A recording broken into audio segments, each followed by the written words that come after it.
Biza nomi yo'q. Hoji akamiz shashliklariga keldik Dilmurod bilan. Okey, faqat mehmon xotirlarni jigar shashlik yaxshi ko'rishni bilib qoldi. Shuning uchun jigar shashlikni yorib yuboradigan, taylaydigan joyga olib boraman, olib keldilar. Xonadonda o'tiramiz. Qani bismillahirrohmanirrohim. Ko'ringlarchi.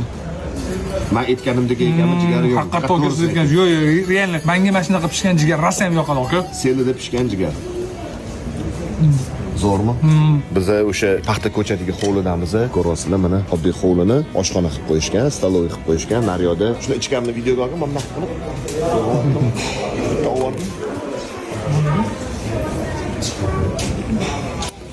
Ko'rdinglar, mana ichkarida o'tiradigan joylari bor. Biz Dilmurod bilan haqiqiy Jaydarinskiy ko'chada o'tiramiz, hovlida. Abdushoga mana piyozli nonlarni qarasangiz, bismillahirrohmanirrohim.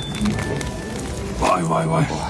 Zo'ra piyozli nonlar ham. Piyozli nonni lekin hamma joydan ushlab chiqqan. Mana shu sho'rvalarimiz ham keldi. Qaranglar, odam kasal bo'lganda baqvat ovqat yeyish kerak deyshadi. Bilasizlar, Dilmurod shunaqa gap bor, Odam kasal bo'lganda baqvat ovqat yeyish kerak emas. Odam kasal bo'lganda mana shunaqa sho'rvalar ichish kerak. Bu bekorga emas, chunki odamning organizmi o'zi shunaqa toliqqan bo'ladi-da. Kuchsizlangan bo'ladi. Ha, o'shaning uchun mana shunaqa ovqatlarni yeganda odam hazm qila oladi.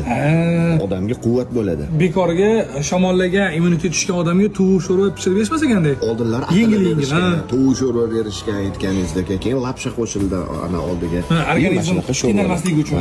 Nima deysizlar shuni? Kommentariyada yozinglar, baqvat ovqat yeyish kerakmi yoki suyu mana shunaqa slabiy ovqatlarmi? Nima deysizlar? Meni fikrim mana shunaqa to'g'ri bo'lsa kerak deb o'yladim. Bizanikilar bilib ish qilishgan-ku amaliga. Sizlar nima deysizlar?